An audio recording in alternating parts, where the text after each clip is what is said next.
Terima kasih. Jadi sebagaimana saya sampaikan tadi, kita membiayai seluruh sektor infrastruktur yang ada di Indonesia.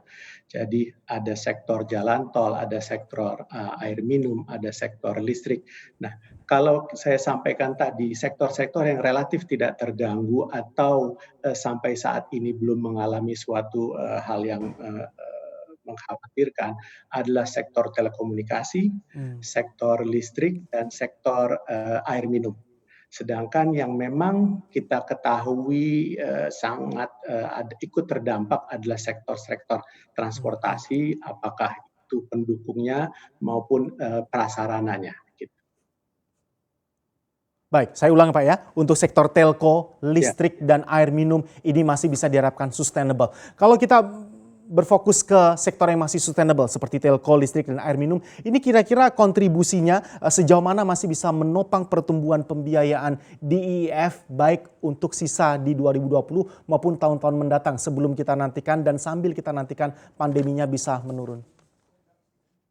Baik, terima kasih. Pertanyaan yang bagus sekali. Jadi dari 3 sektor yang saya sebutkan tadi, 2 sektor utama adalah merupakan sektor-sektor yang merupakan sektor utama kita.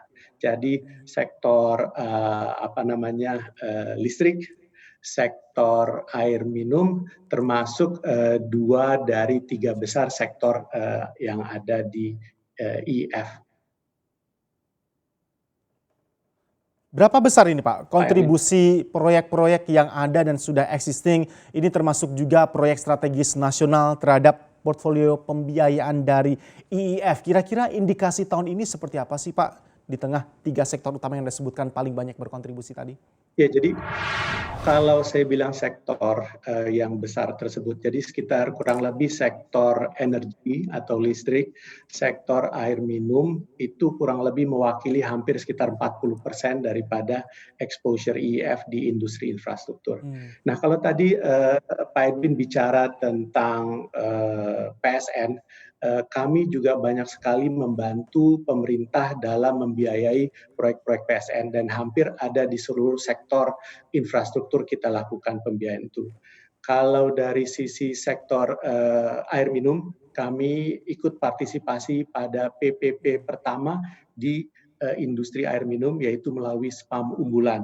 Kami juga ikut serta dalam PSN di SPAM Lampung. Lalu Hmm. kalau kita bicara tentang toll road, kita juga ikut di beberapa pembiayaan proyek-proyek PSN, apakah itu part of Trans Jawa ataupun yang inner city toll road dan yang lainnya. Dan juga tidak kalah penting adalah partisipasi kami dalam sektor PSN di sektor telekomunikasi. Kami ikut urun rembuk dalam melakukan pembiayaan di Palaparing Tengah. Jadi Palaparing Tengah merupakan suatu proyek PSN pemerintah juga yang bersifat strategis, di mana IIF kontribusi.